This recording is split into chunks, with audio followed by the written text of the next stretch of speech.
What's up, YouTube? It's a couple days after the storm. I don't really have any problems around here.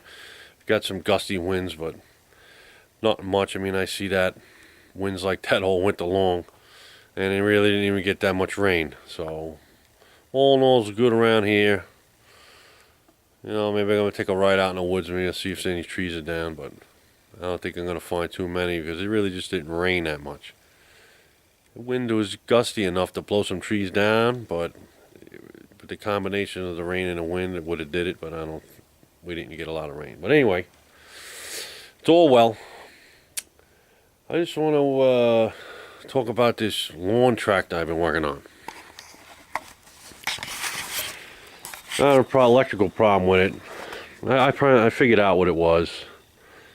It's the solenoid's bad on it, but anyway, I had to get the solenoid. I had to get to the solenoid to test it to see if there was something wrong with it.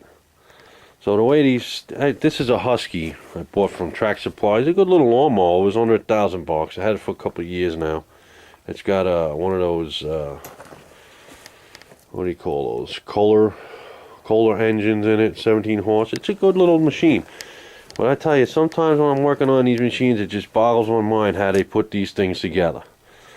They had this solenoid was all the way to hell under here, and it was like impossible to get to it. You couldn't test it. You have to take it off and move it up here. As you can see, I had to try and ground it up here so I can test it. It's like unbelievable. To get to it, you have to take this whole red case off. Then on top of it, they got this big spring on top of two of the bolts that they got to get to take it off. You know how hard is it to get that spring back on? Crazy.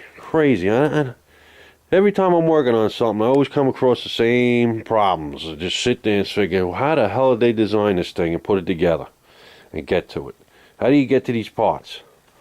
You got to take half the engine, half of the machine apart to get to it. It's ridiculous. I had an old Sears lawnmower, ride-on mower, and Christ, the solenoid was right next to the battery. Everything was so easy to get to. It gets frustrating. Well, anyway, I figured it out, so I just got to change the solenoid on it, and then it'll be good to go. So, what I'm going to do, every time I come across problems like this and I can't figure out how these guys put these things together, I'm going to make a video on it and complain about it. Good machine, but a poor design, how they built it.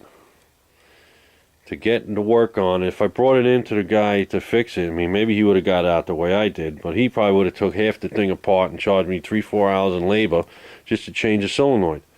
So, unbelievable. It's like some simple thing like that, you know, it's broken, you go buy it, I go buy another tractor. That's the way they're thinking.